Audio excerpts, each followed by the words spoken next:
25-30 ಸಾವಿರ ಜನ ಕೆಲಸ ಮಾಡ್ತಾ ಇದ್ದಂಥ HMT ಕಾರ್ಖಾನೆ. 2003 2004 ಸಿಂಗಪುರ ಮಾಡ್ತಾ ಇದ್ರಲ್ಲ, ಆ ಸಿಂಗಪುರ ಮಾಡಬೇಕಾದ್ರೆ 120-130 ಎಕರೆ HMT ಕಾರ್ಖಾನೆ ಜಾಗನ ಲೂಟಿ ಮಾಡಿದಾರೆ ಯಾರು? ಅದು ವಾಪಸ್ ತಗತ್ತೀಯಪ್ಪ ಕಂಡ್ರೆ, ಫಾರೆಸ್ಟ್ ಲ್ಯಾಂಡ್ ಆದರೆ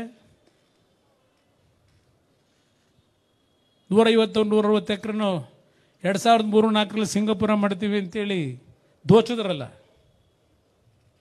ಬಿಡಿಸ್ಕೊತೀರ ಜಾಗಗಳನ್ನಾಗಿದ್ರೆ?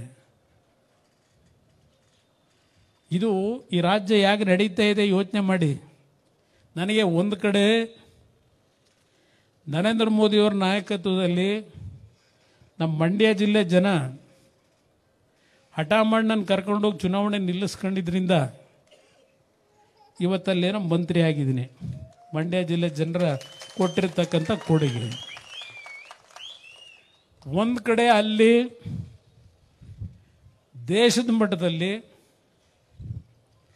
ಇವತ್ತು ನೀವು ಕೊಟ್ಟಂಥ ಒಂದು ಮತ ಏನಿದೆ, ಒಂದು ಒಳ್ಳೆಯ ಹೆಸರು ಮಾಡ್ತಕ್ಕಂಥ ಒಂದು ಅವಕಾಶ ನೀವು ನನಗೆ ಕೊಟ್ಟಿದ್ದೀರಿ ಮಂಡ್ಯ ಜಿಲ್ಲೆ ಜನ. ಅದಷ್ಟೇ ಅಲ್ಲ, ಹಳೆ ಕರ್ನಾಟಕದಲ್ಲಿ ಮೊದಲನೇ ಹಂತದಲ್ಲಿ 14 ಚುನಾವಣೆಯಲ್ಲಿ 12 ಚುನಾವಣೆ ಗೆಲ್ಲಿಸ್ಕೊಟ್ರಿ ಇಲ್ಲಿ ಲೋಕಸಭೆಗೆ. ಇನ್ನೆರಡು ನಮ್ಮ ಅಪರ ಕೈಯಿಂದಲೇ ಹೋಗಿದ್ದದು. ಇಲ್ಲೇ 14 ಹಳೆ ಕರ್ನಾಟಕದ ಚುನಾವಣೆ ಗೆಲ್ತಾ ಇದ್ದು. ಅದರಿಂದ ಇವತ್ತೇನು ನನ್ನ ಮಂತ್ರಿ ಸ್ಥಾನ ಸಿಕ್ಕಿದೆ, ಇವತ್ತು ಭಾಳ ಜನಕ್ಕೆ ಕುಮಾರಣ್ಣ ಮಂತ್ರಿ ಆಗ್ಬಿಟ್ಟ, ಇವೇ ಇಂಡಸ್ಟ್ರಿ ಮಿನಿಸ್ಟ್ರು, ನಮ್ಮ ಮಂಡ್ಯ ಜಿಲ್ಲೆಗೆ ಏನೋ ಒಂದು ಕಾರ್ಖಾನೆ ತರಬೇಕು, ತುಮಕೂರಿಗೊಂದು ಕಾರ್ಖಾನೆ ತರಬೇಕು. ಮೊನ್ನೆ ನಮ್ಮ ಬಿಡದಿ ಬೀದರ್ ನಮ್ಮ ಬಂಡಪ್ಪ ಕಾಶಪ್ಪನವರು ಮತ್ತು ಇವರು ನಮ್ಮ ನಾಡಗೌಡರು ಯಾವುದಾದ್ರೂ ಒಂದು ಕಾರ್ಖಾನೆ ತಗೊಂಬರೋಣ ನಮ್ಮ ಭಾಗದಲ್ಲೆಲ್ಲ ಜನ ಎಲ್ಲ ಮೆಚ್ಕೋತಾರೆ. ಇಲ್ಲಿ ನಾನು ಕಾರ್ಖಾನೆ ಕೂಡ ಇಲಾಖೆ ಅಲ್ಲ, ಅದು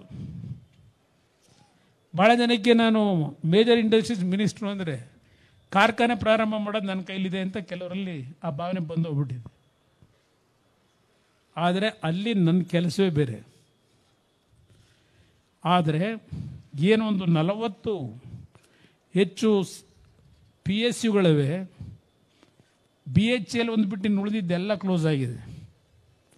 ಅದಕ್ಕೆ ಲೈಫ್ ಕೊಡ್ಲಿಕ್ಕೆ ಓಡಾಡ್ತಾ ಇದ್ದೇನೆ. ಕೇರಳದಲ್ಲಿ ಕಾಲಾಮಸೂರಿ ಅಂತ ಏನಿದೆ, ಅಲ್ಲಿ ಒಂದು HMT ಕಾರ್ಖಾನೆ ಇದೆ. ಅದಕ್ಕೀಗ ಒಂದು ಲೈಫ್ ಕೊಡೋದಕ್ಕೆ ಏನೋ ಒಂದು ಹೊಸ ಪ್ರಾಜೆಕ್ಟ್ ಮಾಡ್ತಾ ಇದ್ದೀವಿ. HMTಗೆ ಬೆಂಗಳೂರಿಗೆ VSILದು ಅದು ಮುಚ್ಚಿದ್ರು. ಅದನ್ನು ಇವತ್ತು ತೆಗಿಲಿಕ್ಕೋಸ್ಕರವಾಗಿ ಈಗಾಗಲೇ ಮೊನ್ನೆ ಸೆಕ್ರೆಟರಿನೂ ಕಳಿಸಿದ್ದೆ. DPR ನಡೀತಾ ಇದೆ. ವಿಶ್ವೇಶ್ವರಯ್ಯನವರು ಮೈಸೂರಿನ ಮಹಾರಾಜರ ಹೆಸರು ಉಳಿಸಬೇಕು ಅಂತ ಹೇಳಿ ಅಲ್ಲಿ ಇವತ್ತು ಹೊಸದಾಗಿ ಸಂಪೂರ್ಣ ಪುನಶ್ಚೇತನವಾಗಿ ಹೊಸ ರೀತಿಯಲ್ಲಿ ಆ ಕಾರ್ಖಾನೆ ಪ್ರಾರಂಭ ಆಗಬೇಕು ಅಂತ ಹೇಳಿ VSILದು ಶಿವಮೊಗ್ಗದಲ್ಲಿ ಪ್ರಾರಂಭ ಮಾಡ್ತಾ ಇದ್ದೇವೆ. ಇದು ನಾನು ಕನ್ನಡ ನಾಡಿಗೆ ಕನ್ನಡಿಗರಿಗೆ ಕೊಡ್ತಿರ್ತಕ್ಕಂಥ ಒಂದು ಅಳಿಲ್ ಸೇವೆ ನಂದು. ಹಲವಾರು ವಿಷಯಗಳಿದೆ, ಹಲವಾರು ರೀತಿಯಲ್ಲಿ ಇಡೀ ದೇಶದಲ್ಲಿ ಸಮಸ್ಯೆಗಳೇನಿದೆ, ಈ ಎರಡೂ ಇಲಾಖೆಯಿಂದ ಒಂದು ಗೌರವಯುತವಾಗಿ ಜನ ಮೆಚ್ಚತಕ್ಕಂಥ ರೀತಿಯಲ್ಲಿ ಇವತ್ತು ನಮ್ಮ ಪಕ್ಷದ ಕಾರ್ಯಕರ್ತರು ಇವತ್ತು ಈ ಮಟ್ಟಕ್ಕೆ ನನ್ನನ್ನೇನು ಬೆಳೆಸಿದ್ದೀರಿ.